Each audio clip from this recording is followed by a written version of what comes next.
ভাইফোঁটার আগের দিন রাত্রিবেলা দাদাভাই আর দিদিভাই মিলে আমাদের ভাইফোঁটার মেনুর মাটনটা ম্যারিনেট করে রাখছিল, সো দ্যাট ওভারনাইট ম্যারিনেশনে থাকলে রান্নাটাও ভালো হবে।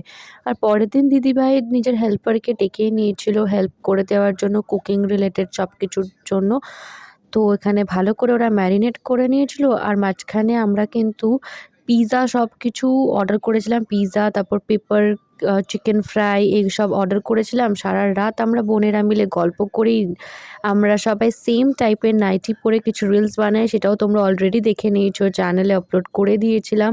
আর ভোর ৫টা অবধি গল্প করি। সারা রাতই আমরা জেগেছিলাম। আর পরের দিন ছিল ভাইফোঁটা। তো ভাইফোঁটার দিন কি করব না করব কাল সকালে শেয়ার করব। ভাইফোঁটার আগের দিন রাতে তোমরা দেখলে আমরা সারা রাত জেগেই ছিলাম। ভোর ৫টার সময় গিয়ে শুয়েছি। শরীর একদমই দিচ্ছে না, প্রচণ্ড টায়ার্ড। তাও সকালবেলা উঠে রেডি হয়েছি কোনো রকমে, শাড়ি ঠাড়ি পরে নিয়েছি। ভাইফোঁটা বলে কথা, একটু না সাজলে কি হয়। তো শাড়ি পরে নিয়েছি, আর একটু পরেই ৫-১০ মিনিটের মধ্যে ভাইফোঁটা সব শুরু হবে। মা দেবে ভাইফোঁটা মামাকে, তারপর পিসিরা দেবে বাবাদের, তারপর আমরা দেব আমাদের দাদাদের। তো সবটা তোমাদের সাথে শেয়ার করতে থাকবো, তোমরাও দেখতে থাকো। আর বাড়িতেও কিন্তু ভাইফোঁটার জন্য সব রকম তোড়জোড় শুরু হয়ে গেছে। যেরকম তোমরা দেখলে রাত্রিবেলা দিদি আর দাদাভাই মিলে মাংসটা ম্যারিনেট করছিল।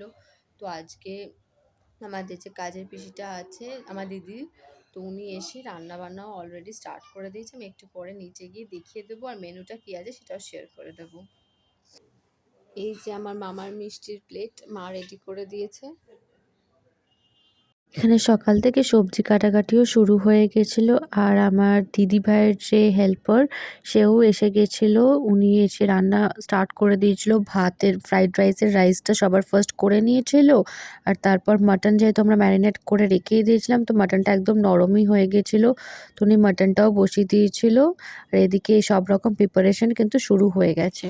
প্রত্যেক বছরের মতন সবার ফার্স্টে কিন্তু আমার মা আমার মামাকে ভাইফোঁটাটা দিয়ে নিচ্ছে। আর আমার মায়ের মন্ত্রটা মুখস্থ থাকে না দেখে মা লিখে রাখে, মা সেটা দেখে দেখেই বলে। আর ফোঁটাটা দিয়ে দিল মা ফার্স্টে। আর এরপরে কিন্তু আমার পিসিরা বাবাদেরকে দেবে। পিসিদের টাইম লাগে, তাই পিসিরা পরে দেয়।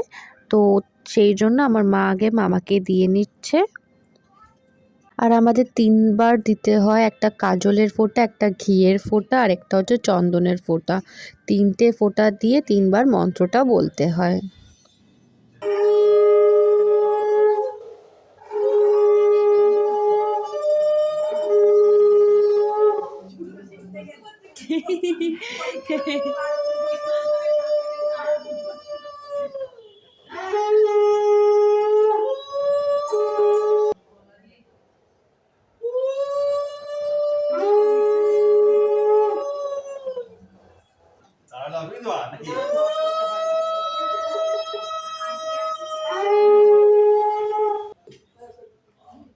এখানে মা মামার গিফট দেওয়াও হয়ে গেল।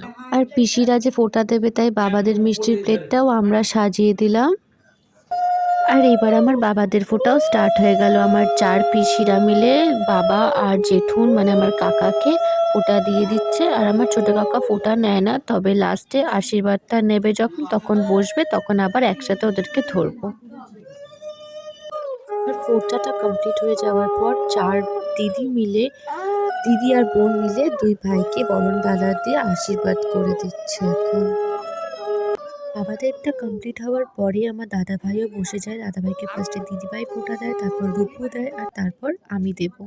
আর আমার আরেক দিদির যেহেতু অফিস ছিল, শান্তিনিকেতন চলে গেছিলো, তাই ও প্রতিপদের দিনই কিন্তু ফোঁটা দিয়ে দেয়। আর আমাদের বাড়িতে ফোঁটা কিন্তু দ্বিতীয়াতে হয়। প্রথমে পাট পাতা দিয়ে আর শাড়ির আঁচল দিয়ে মুখটাকে মুছিয়ে নিতে হয়।